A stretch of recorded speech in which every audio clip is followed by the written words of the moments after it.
Welcome to the Fabulous 413. I'm Khalees Smith. And I'm Monte Belmonte. Later in the show, local Lego guru Andy Price on this weekend's BrickCon Lego convention in Springfield. And our regular Monday guest, who got bumped for an astronaut yesterday, Hampshire College astronomer Dr. Salman Hamid, on observing the most distant star humans have ever seen. They've met before. I bet they were okay with it. He was okay. Plus, our legal expert, Western New England University's Jen Taub, with a lesson in the law surrounding the latest batch of indictments for the former president. But first... This is a special Tuesday edition of our Word Nerd segment because a week from today, in Northampton, the premier end-of-summer musical event and fundraiser, formerly known as Trans Performance. Let me read from an NEPM piece by Karen Brown. A decades-long concert tradition in Northampton, Massachusetts, it's changing its name. Organizers say they want to be more inclusive. Since 1991, the Northampton Arts Council has put on a musical fundraiser called Trans Performance. Local bands transform into famous acts according to a theme and usually play in costume. But the title's prefix can be confusing. Many assume it means transgender. So, Khalees has a long time been a part of this trans performance event. I, for a long time, have been part of this trans performance event. Steve Sanderson from the Northampton Arts Council, who is also the morning show host on 93.9 The River WRSI. It was an amicable taking of the spot. It wasn't a usurpation. I know. But that was my fancy word to impress word nerd Emily Brewster, resident wordster from Merriam-Webster, who's joining us specially on Tuesday today to talk about trans performance. What could we call this event? Which, Steve, I think, unfortunately, for the last 2 years has just been called performance, which is boring. Agreed. Yeah. Lackluster. Just nope. Yes. For a quick second, go back to the decision to change the name from Trans Performance, which totally made a lot of sense for a long time, but it's understandable that it's confusing. It was rife for some critique because are you allowed to take the Pioneer Valley Portation Authority to the event called Performance? When is trans a good prefix to use and when not? Well, we'll talk to Emily about that in a bit, but tell us about that decision a couple of years ago to change the name. Well, the decision was made by the Arts Council itself, which is a nonprofit entity that their main job is to give away the money and keep me completely separate from that so that, you know, I know so many artists and work within the arts that it's a nice separation. So all the money to my friends, which I might do, you never know. Right.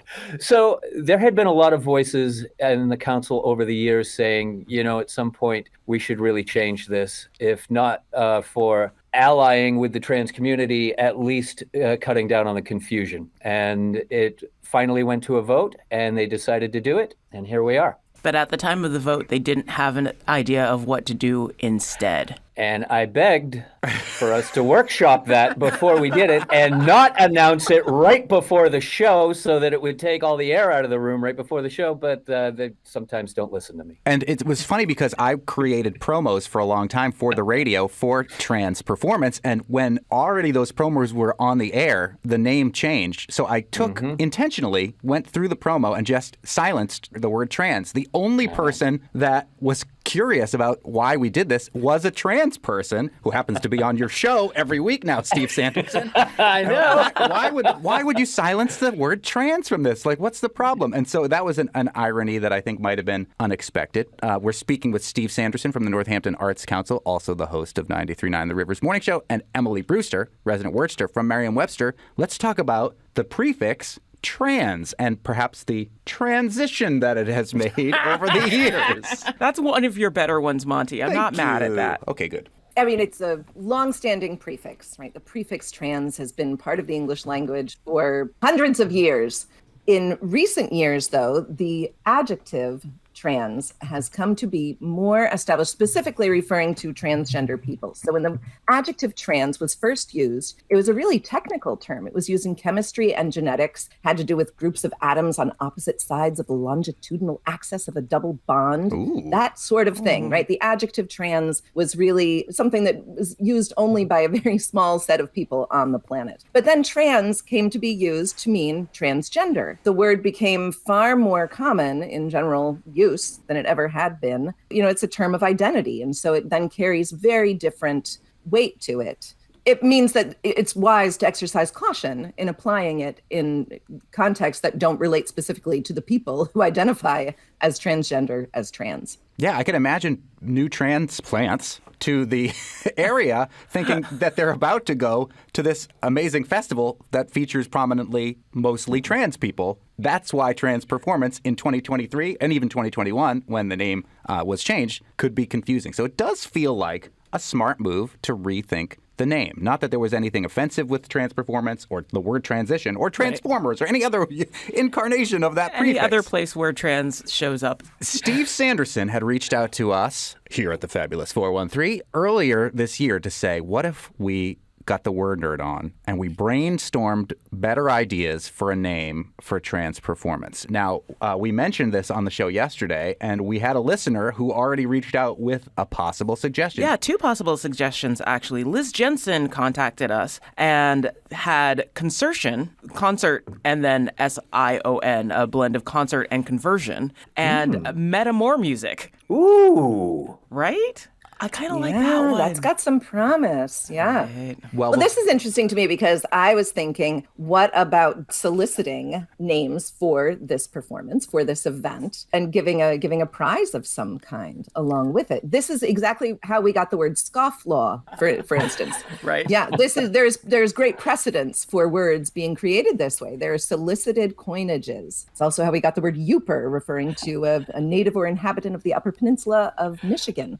So we could go that route and let the listeners contribute, and then probably the Arts Council might, I don't know, they just do money. do they have to vote on the name, Steve? No, I think that myself and the director, Brian Foote, and the assistant producer, Peter McQuillan, would basically do, the day-to-day nuts and bolts, concert promotion and fundraising. We will be given some leeway, but who I really want to involve in this and run it by are all the stakeholders, all the musicians who have donated their time for the last 33 years, all the regulars. I think they should all have a say in what the new name is. Well, before we give some more of our ideas, Steve Sanderson from the Northampton Arts Council talking about the event formerly known as Trans Performance, currently known as Performance, and soon to be known as something else. Tell us what the theme is this year that our favorite local hero bands will be performing under and who they'll be portraying. We, for a few years now, have really wanted to do a science and weather-themed performance, but the name never clicked. Well, this one finally clicked when Peter McQuillan, the assistant producer at the Northampton Arts Council, said, "The Elements."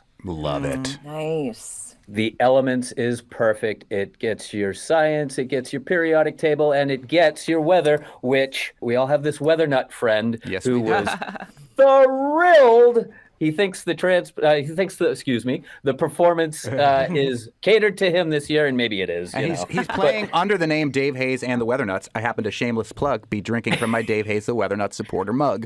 Well, the Weather Nuts tail has been wagging since we announced the theme. And who will Dave Hayes and the Weather Nuts be portraying? Dave Hayes and the Weather Nuts as Schoolhouse Rock, everyone's childhood favorite. So rock could be considered an element. And also, there's a lot of science-type songs with Schoolhouse Rock, so that's pretty wide berth there. And just having Dave Hayes the Weather Nut in the band also helps it work. Our very own Khalees Smith will be performing with her band, the Soul Magnets. Who will you be portraying? We're Heatwave. Heatwave. So heat, it's a weather-related thing. Heatwave is is an actual weather thing. We have them. We had them this year. Yes, we did. They're still They happening. happen all over. Yes. What are some of the other bands and who they'll be portraying? Steve Sanderson, a week from today at Florence's Look Park for what was called Trans Performance, now called Performance, and soon to be renamed. Tracy Grammer and Jim Henry as Iron and Wine.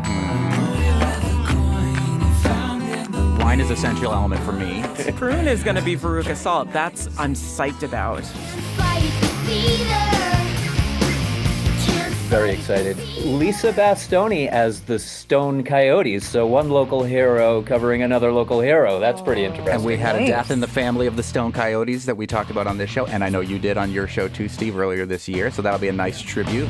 Let me tell you the story of a girl. And then how about King Radio as Neil Diamond. Oh, you brought this one up just to like stick a little bit of something in Monty's craw now, didn't you? I emailed Steve Sanderson the moment the theme was revealed and said, I call Neil Diamond, but I have relinquished it now completely to King Radio because they are such an excellent band and they will do Neil Diamond justice. You know, I was going to pay for the cage for you and Frank from King Radio to fight in over Neil Diamond. Well, I might jump in and sing like background on We're Coming to America or something like that, but who knows? I will be there too. I'm not telling you who I'm portraying yet, but it will be elemental. Let's go back to the word nerd here for a minute. Trans performance. There's no word in the Merriam-Webster thesaurus, I'm assuming, that we could go directly to look towards for words that may take the place of trans performance. But is there words that you can think of that already exist that may guide us towards a potential new name? Maybe. I mean, I was thinking about terms that have to do with mirroring and copying. I also feel like there might be something good in the term doppelganger. And it's got the umlaut over the A's, which is over so, the A, so which is rock and roll. always compelling. For those who might not know what doppelganger means, what does that mean? Well, doppelganger can mean something as simple as like a double, someone who looks just like you. Oh, like, oh my gosh, I know your doppelganger. They live in whatever. Or an alter ego. The word is originally from German, and in German folklore, there's this idea that all living creatures have a spirit double who's invisible but is actually identical. They can be distinct from ghosts, but there can also be understood as a spiritual opposite or negative. So it's like a mysterious other you that exists out there, which I feel like is a pretty interesting idea for performers who are kind of stepping into a role that is not the one they typically have, but that they feel connected to somehow. We're speaking with Emily Brewster, resident wordster from Merriam-Webster, our dictionary in Springfield, and Steve Sanderson from the Northampton Arts Council, as well as 93.9 The River, trying to brainstorm a new name for this 33-year-old legacy end-of-summer fundraiser event formerly called Trans Performance, currently called Performance, and soon to be called something more fun. Well, Monte, how do you know you're actually speaking to me? You could be talking to my ghost me. I like that. Your other you. Even that is a kind of cool name. Doppelganger is a good one. You had a good idea, Steve Sanderson, for what this event might be called. Yeah, it came from a fan and a listener, and they suggested we use the term imposter syndrome. Well, imposter syndrome? Wait, I mean, you could just make it imperformance. Imperformance. Okay. Is there like an impishness implied? The only thing I could come up with that was maybe good was something along the lines of undercover. And then you also dress up. Most of the people who perform dress up as the bands that they are portraying. So you're kind of dressing up undercover and you're doing cover music. And I don't think we are, because Heatwave shows up at their concerts in a lot of like vests and... You're not dressing up? I already ordered 2 of my costumes that are well on their way. I always portray as an MC multiple characters. Yeah, the other part of it is that like there's like 9 people in my band. Like it's hard to get everybody to actually dress up. There's not enough vests in Western Mass. Yeah, seriously. What is really nice about this event is it does become a musical family reunion for a lot of the bands that play in the area that don't often get to see each other because they're busy doing their own shows. The scene of the performers is incredible backstage, and the community really comes out to support this. Talk a little bit, Steve Sanderson from the Northampton Arts Council, about what some of the money that will be raised at Performance on Tuesday at the Pines Theater at Look Park, Sure. What it'll go towards. It goes to fund our second grant round. Northampton was the first city in Massachusetts to start their own second grant round. Money is allotted from the MCC, the Mass Cultural Council, to all the cities and towns in Massachusetts every year. And 33 years ago, people like Bob Silman and his cronies at the time decided, you know what, we are going to start our own, say, concert series and raise money and give away a second round of grants. And it was right after a really harsh budget cut to the arts. We give away a second round of grants to any Northampton artist or art being executed in Northampton. And then the other part of this is earmarked for art programs in public schools. So all the food that you buy, all the beverages you drink, the profits from that go to the PTOs, and it's earmarked to support the arts in the public schools here in Northampton. So it's a great feel-good way to get back to school if you want to support arts programming in the public school system in Northampton. So it's really fun event from the audience perspective to watch and then to know that you're doing a good thing. Okay, before we wrap up, Performance 33? That is correct. Performance? The Elements. The Elements, a week from today, Pines Theater, Look Park, Florence, Mass, a fundraiser for the Northampton Arts Council and arts in the Northampton schools and more. Let's run down all the names that we've put out there so far. Khalees, our listener, once again. Liz Jensen said concertion, blending of concert and conversion. Metamor music is the other one, blend of metamorphosis and music. I love that. That's fun to say. Isn't it? Emily Brewster from Merriam-Webster, what were some of the ones that you threw out there that might be good? Just ideas, really. Doppelganger, something to do with doppelganger. It's not a complete name there yet. I love that. Playing with that idea. Dupla concert. I like that too.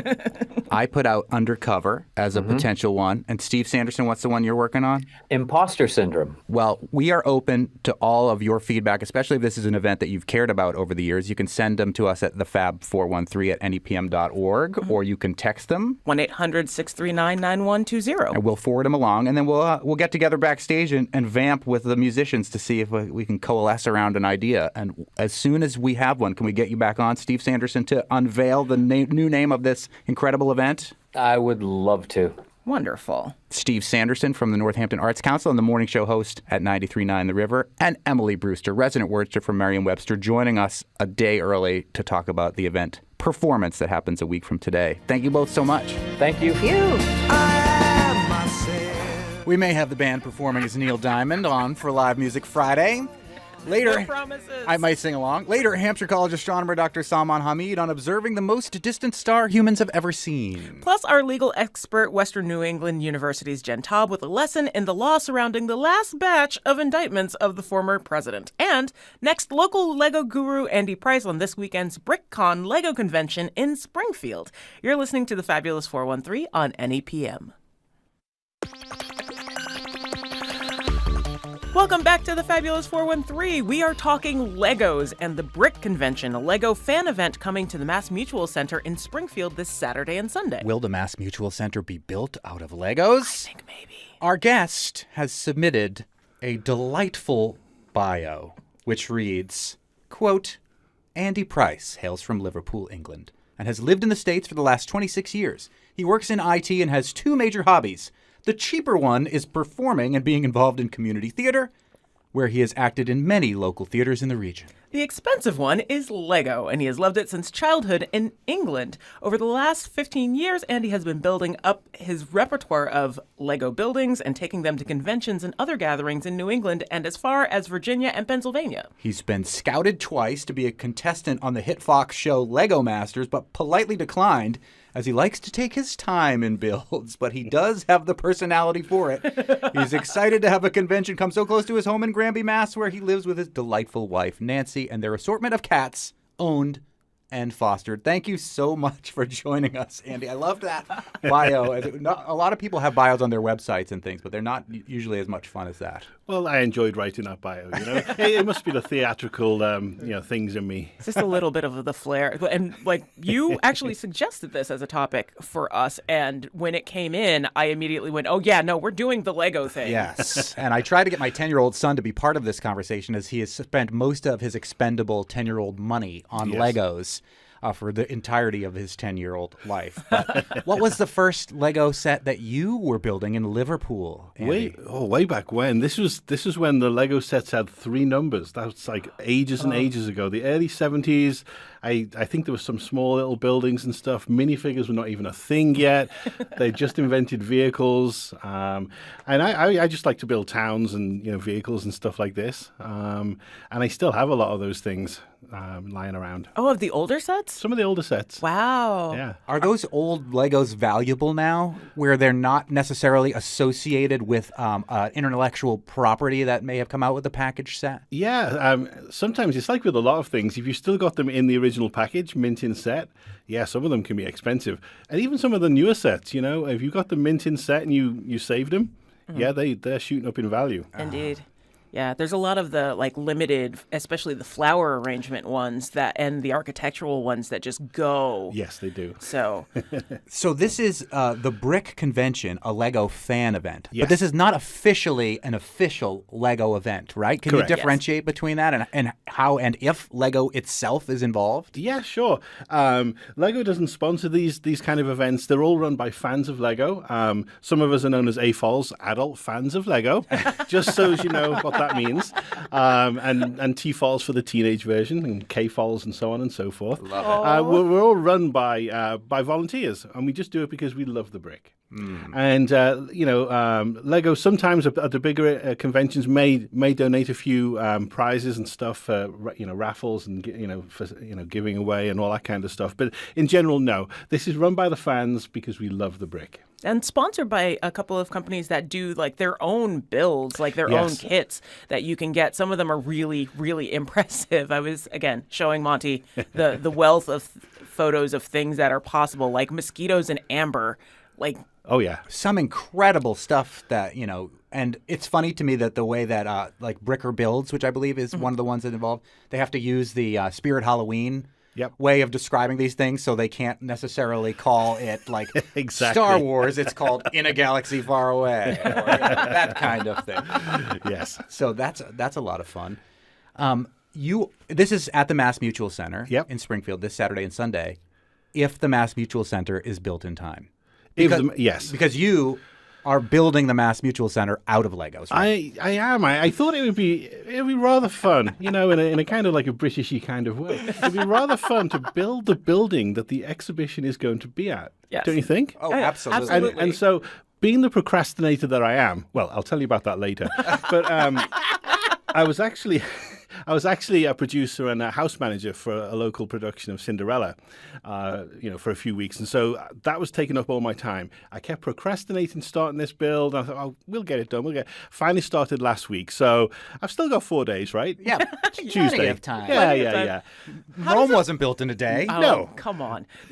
How long does it usually take you to design a new build for something like this, like the Mass Mutual Center? It very much depends. Like I say, each of us has different things that we like to build. I do buildings, especially real life buildings, because I like to see something in a picture and replicate it. Some people are really good at the very whimsical builds. They can come up with stuff out of their imagination. I'm not that kind of builder, but it very much depends. Like this Mass Mutual Center, I actually went and took some photos of it, scouted around, worked out how big it would be. I used algebra. How about that? Wow. Dang it really does happen in real life. life. It really does. More often than you'd like to admit, just in general. So worked out how many windows, how many doors, how many, of everything. And then I set to it and I build, and that's not quite right. We'll take it apart, do another rebuild. And so now I'm almost there. And it just varies on the building. Andy Price is our local Lego expert from Granby, and who will be part of this BrickCon convention this weekend at the Mass Mutual Center, both days, Saturday and Sunday in Springfield. Tell us a little bit about some of the things that will happen at BrickCon. Yeah, it's very exciting. There's basically 2 sessions every day, 10 a.m. till 1 p.m. is the first session, and then 2 p.m. till 5 p.m. Everything you can see in one session. You can come more than once if you want, obviously, but you can see everything in those 3 hours. We have all of these builds. I've got about 26 linear feet of town, including 3 skyscrapers, the smallest of which is 4'5". It's the UMass Library. Wow. That's the smallest one. And then I have a bunch of other buildings. I've got Union Station from Springfield. I've got the Mass Mutual Center I'm building, plus a bunch of other things. Nick's Nest Hot Dog Place. Oh, nice. All of those things. Other of my friends, they're bringing castles. They're bringing other builds. We've got a Lego master. Really? Liz Pulio. She said specifically, we mentioned there'll be a Lego master there. She's part of our Lego club. So. What makes you a master? Do you have to go study in Shaolin with other Lego masters or something? You just have to blar it in the brick. You just take a load of bricks and build some really cool things in a speedy time. But Liz Pulio is going to be there. We've got a Lego artist, AC Pin. He's very famous in the Lego world. He does lots of great stuff, a lot of flowers, actually. We've got Lego artists. They're coming from Ohio, actually. A lot of mosaics with all kinds of superhero things. We've got ball pits, brick pits, for the kids. They can jump into? No. That sounds like it hurts just enough. And we have tons of vendors. So parents, if your kids like Lego, we have vendors here too. Yeah, there's a whole host of things going on. Minifigures, Star Wars. You can shop to find those hard-to-find Lego sets that you've been after. Love it. Yeah. We have a listener, Adrian Graz Velasquez from Northampton, who wants to know, what's the most impressive build that you can think of? and maybe the least impressive that was much ballyhooed? That I built or that somebody else built? Let's go with one you built, because I'd love to hear the one that you're most impressed with. I like my pink tower, which is 5'9.5", without the antenna. With the antenna, it's over 7 foot tall. It's made of pink brick because I had a lot of pink brick lying around. Love it. I call it Pricey Tower, but not because it's pricey.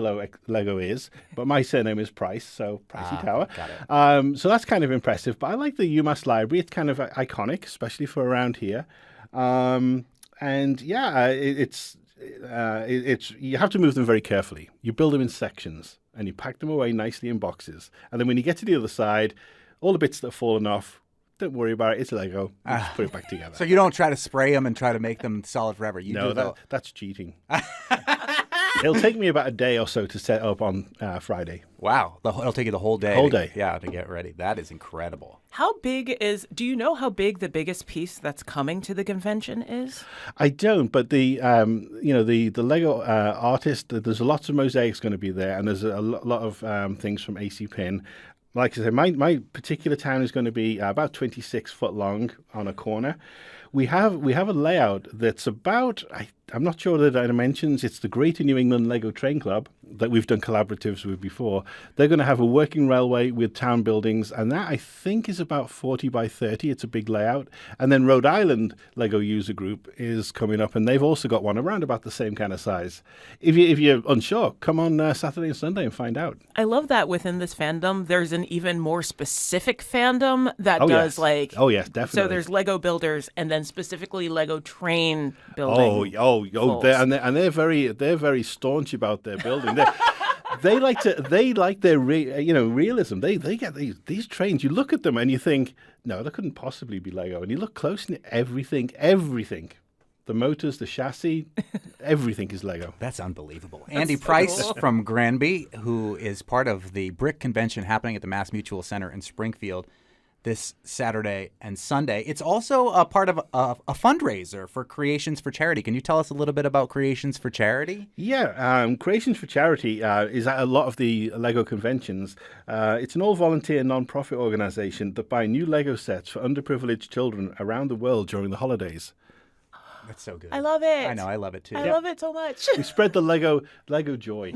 What's your take on Lego sets? Because like when I was a kid, there weren't that many intellectual property Lego sets. And yes. they weren't now there's like every single and thing. they weren't as big. Like the ones Definitely that you not could as get big. Yeah. were like, smaller ones that you could probably do in a day at most. Yep. Like not anything like I know two of my friends who have have done the Millennium Falcon. Yeah. One, which you is could build the Death Star now and then huge. destroy it and then build it again. Why would you do that? I'm just like, no, I got There's it. an exhaust port, Khalees. I That's got why. to hear. There's an exhaust port. But what is your take on the rise of incorporating intellectual property into the world of Lego, which used to be kind of more your own imagination? It was, and I think it still is. I mean, it can be. I mean, you look at some of the stuff I've come up with, and other people that are even. I go to some of these things and people will say to me, "Oh, these things are great," and I go, "Yeah, they are pretty good." Then I go to a convention like this or an even bigger one and go, I should just stop doing what I'm doing because these builds are superb. But in terms of the Lego sets themselves, yes, they're a lot smaller. And over the years, if you did a graph, the number of piece count goes up and up and up. There's the Lego sets now that have 10,000 pieces. Mm-hmm. Wow.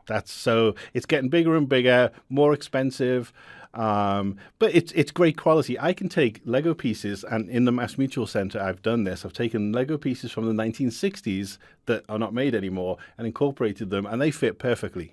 That's great to know. So that Legos that go back all that way still fit with Legos that come. So you could go and find and capture somebody's unused hoard. I not that I've done that before, but yes, you could.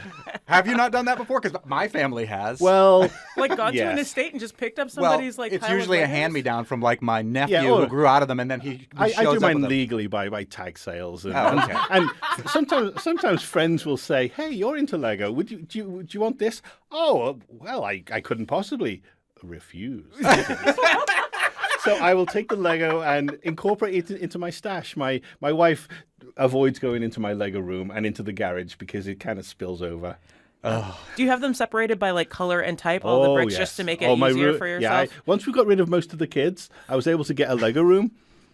And it's all organized by type and part and color. And oh, yeah. But what he doesn't tell you is the Lego room was built out of Legos. I mean, No, that would be a way to do it. I think. It would be, yes. it would. The more you talk about this, the more it reminds me of my mom's knitting habits, which is both an endorsement and a detriment, but not like because they're both wonderful and the way that things just get crafted and built is fantastic. Yep. So. This sounds like so much fun. It's this Saturday and Sunday, the Yes. Brick Convention at the Mass Mutual Center in Springfield. Our guest, Andy Price, is building his own version of the Mass Mutual Center in Springfield as part of this celebration.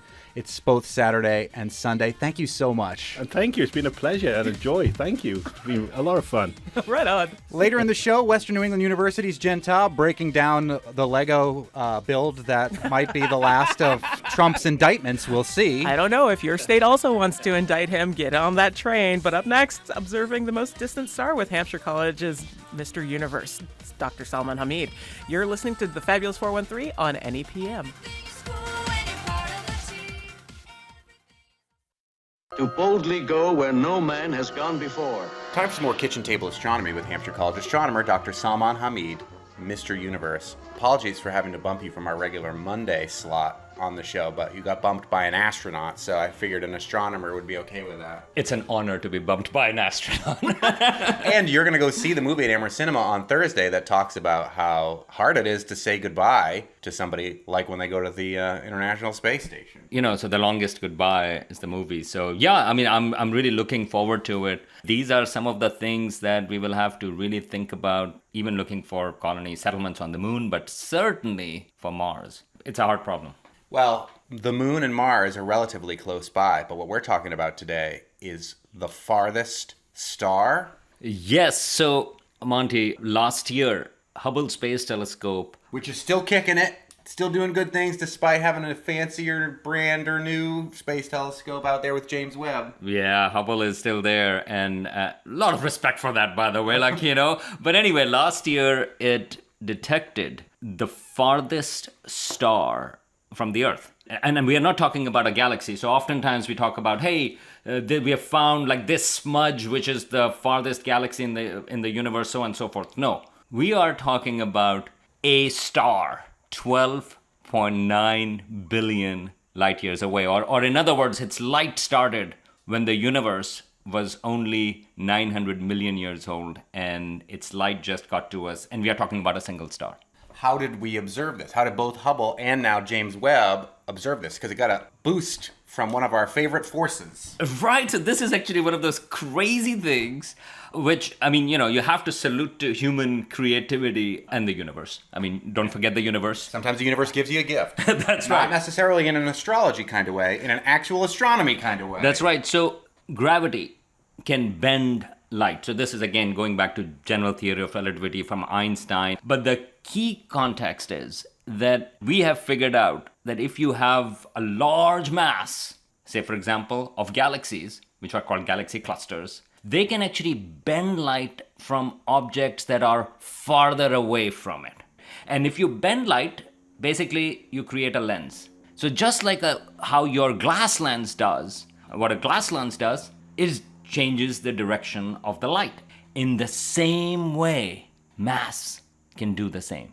And so in this particular case, there is a pretty large cluster of galaxies located about 5.5 billion light years away.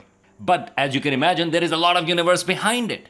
So it distorts light. It's a pretty massive cluster. It's about 1,000 Milky Ways, like the galaxies, 1,000. Like a good haul on Halloween.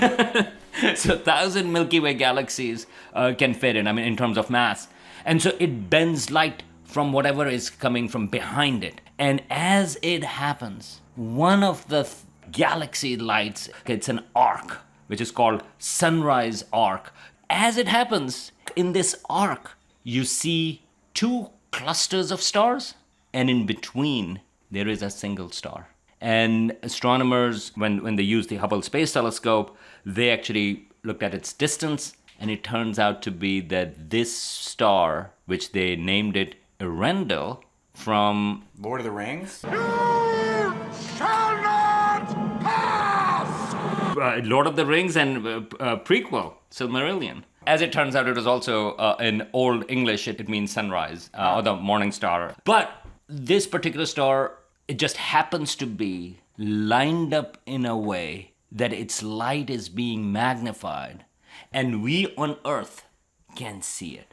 So just a pure coincidence, but its light is magnified 4,000 times. And now there is a beautiful image from James Webb. Again, please go and see. You can search for Earendel star, James Webb Space Telescope, and you will see a beautiful image in that arc. And we now know a bit more about that star. Perfectly lucky coincidence. Space squared. You're absolutely right. I mean, you won't be able to see that type of resolution or that type of details from a telescope on the ground. But space telescope can do it, and then the universe provides you with sort of like these amazing line of sight magnification sometimes. So remember, you need a big cluster of galaxies to bend light enough, and then you need something in the back from the light coming in, and it has to align where we are here on Earth. So what do we know about the early universe? What did you say, 900 million years after the Big Bang, from this particular star, Earendel, that we can see because of a boost of gravity with our space telescopes? Right. So the question was, well, what are we going to find? And one of the thoughts were that maybe it's not a single star. We cannot resolve it. I mean, now you're pushing it too much. If you say, hey, can we just see a dot? Can you take your fingers and open them up like this and blow it up like you can on your phone? But what James Webb Space Telescope found was that it looks like that the star is what astronomers call a B-type star, and which means that it's about bigger than our sun, about twice as hot as our sun, but 1,000,000 times more luminous. And we know that perhaps there is a companion to it. And the way they can figure out is because James Webb Space Telescope works in the infrared, near sort of like in the infrared part of the spectrum, which Hubble Space Telescope could not. And they can analyze the light, and there is some contribution, it looks like, from another star. We don't know the details, but it looks like it's a binary star, which is not surprising because half of the stars in the universe are binary stars, meaning one star orbiting another. Not just on Tatooine. It's real.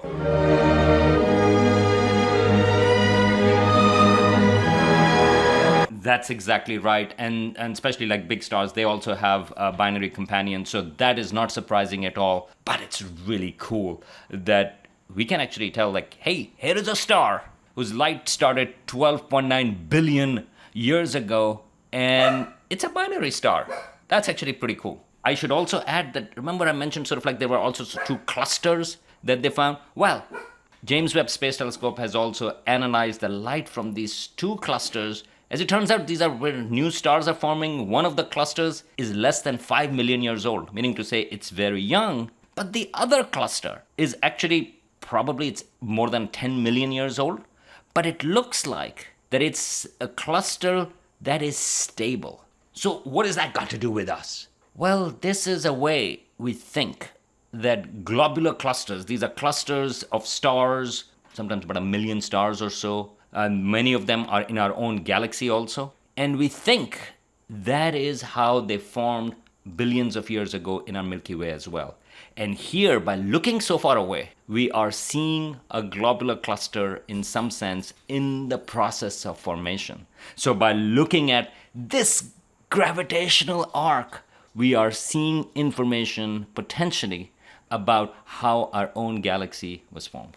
Every single star is like a time machine coming from all sorts of different points in time to us right now. So depending on how scientists have viewed the spectroscopy, they can tell how far away something is. So you could theoretically come up with a timeline of how galaxies, how Milky Way are born, potentially looking back in time by using our telescope. Yeah, except I should mention that sometimes people get confused about the fact that can we see our own Milky Way back in time? We cannot, because we are in here, so we can Can't see the forest for the trees. Well, no, but it's also one of those cases that we already have the light from the Milky Way, from stars from the Milky Way. So even if you look at the center of the Milky Way, it's about 30,000 light years away, so we can only see 30,000 years back in some sense. Which is a long time in human years. But not in terms of if you're looking for stars, because they live billions of years, right? But we can find other galaxies that are far away, and we can imagine that if they are like the Milky Way, and we can imagine, okay, well, that is how Milky Way would have been like, then we can learn from them about ourselves. But we cannot go back in time to see our own past. We can infer our past by looking at some other galaxies. Meaning to say, Monte, we cannot see your own past, but we can see your kids. Well, actually, no, that won't work. If you send your kids far away. I know, I wanted to mention that because I know that you just dropped your kid to school, so tears. That is never coming back. Talk about astronauts saying goodbye. I mean, at least he's not going to outer space. He's going to Bard, which is practically outer space. Yes, that's great. I think now about my parents, because I came here from undergrad, and that was about 10,000 miles away, and that must have been a bit harder than I imagine now. Well, get ready, because your kid's getting old too. That's right. We'll send him to boarding school now.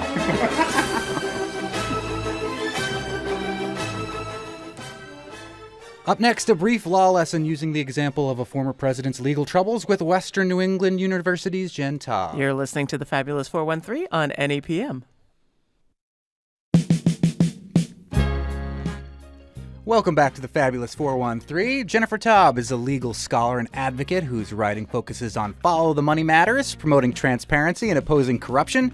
She's the author of the book Big Dirty Money and has testified as a banking law expert before Congress. Professor Taub is a graduate of Yale and Harvard Law School and teaches law at Western New England University School of Law. She's also host of Booked Up, a podcast about and with authors. And speaking of being booked, Trump has been indicted for a fourth time in 5 months, each in a different city. And we had you on for all the other 3 indictments, so we're literally going to square the circle with the 4th indictment here. But frankly, Khalees and I both are kind of sick about talking about the president. So let's talk about the legal aspects behind this. Yes, because when this happened, I had a question about the nature of returning indictments. What does that actually mean when the indictment gets returned?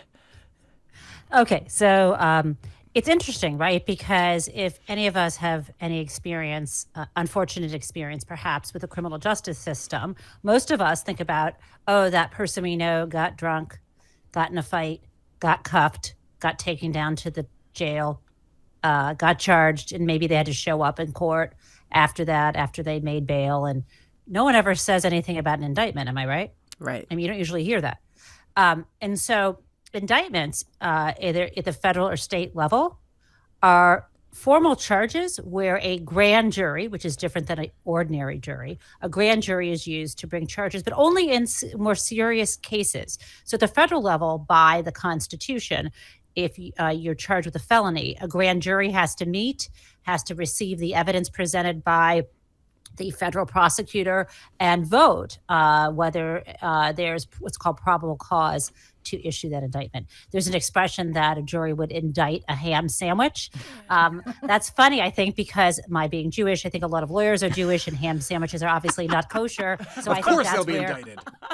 Exactly. But the story, but then when you get to like, let's look at this at the state level, every state's different. And so, for example, in Massachusetts, if someone's going to be charged with I'm going to call it a serious crime without getting into like the legal details, but if you're going to be charged in what's called superior court with a crime, there has to be a grand jury indictment. Whereas if it's just a district court charge, whether that's a misdemeanor or a short sentence potential crime, you can just be charged without a full grand jury. There's a probable cause hearing. Now, you may say to yourself or to me, but what if it's a serious crime that someone's actually arrested on the street for doing, like a murder, or, in cases like that, you could still arrest someone, take them into custody and pretrial detention and hold them over, and then you would still have to have a criminal indictment for certain levels of crime. So I hope that distinguishes kind of between what people think of when they think about people being arrested, charged, and going to court. And let me just say this thing. We say these things like district court is for the lower level crimes, Superior Court for the more serious crimes in Massachusetts, but they can sometimes be in the same building.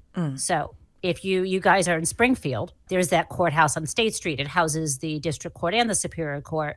But elsewhere in Hampden County, there's only district courts. So if it's going to be a more serious crime, the case would be tried there.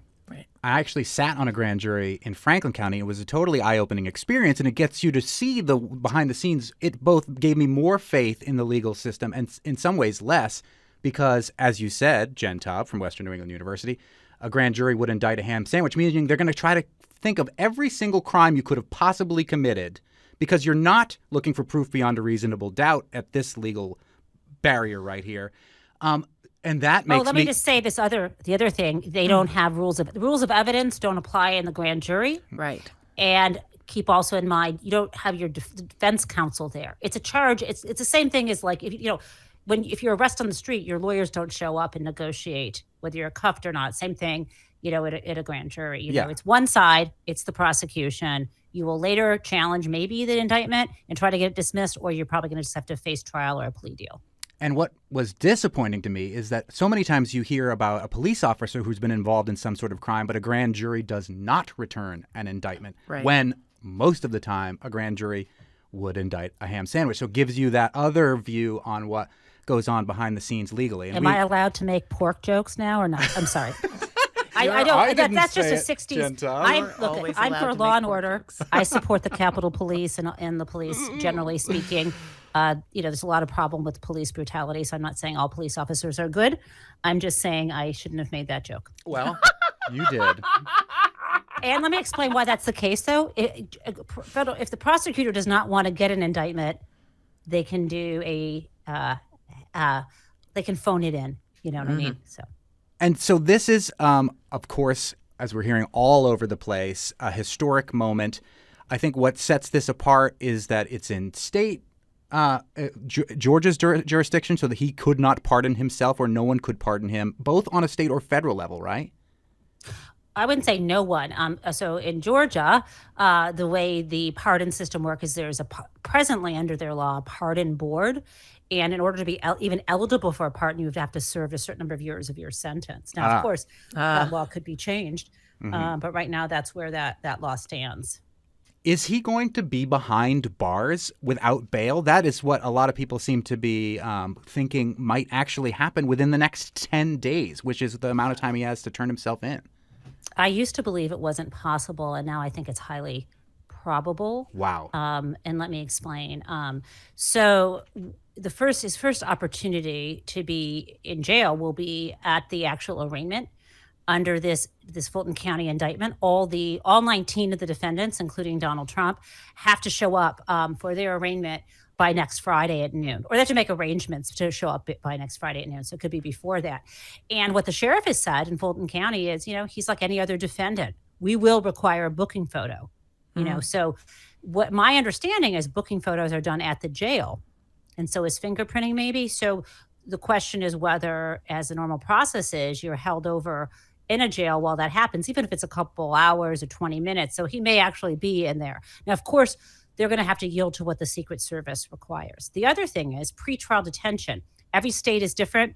And in Georgia, the presumption is that you are detained pretrial unless your lawyer can prove that you're not a flight risk, you're not a danger to others, there are other factors. And one of them, my very favorite one, and let me just get the language right, is in Georgia, you will not be released from pretrial detention unless your lawyer can prove that you this is a quote, pose no significant risk of intimidating witnesses or otherwise obstructing the administration of justice. Which we've seen him do on social media, even within the last couple of days. We have film of him doing it. Yes. So you may ask yourself, because I did, well, how is he, how are they going to have the Secret Service in that kind of jail? So here's the deal. My friend Brian Karam, White House reporter, says there are a lot of federal bases in Atlanta. That you could find a detention center or a military space or whatever, and they could detain him if necessary. So I think we might see some surprises here going soon. Really quickly, is this it for the indictments? Are we done?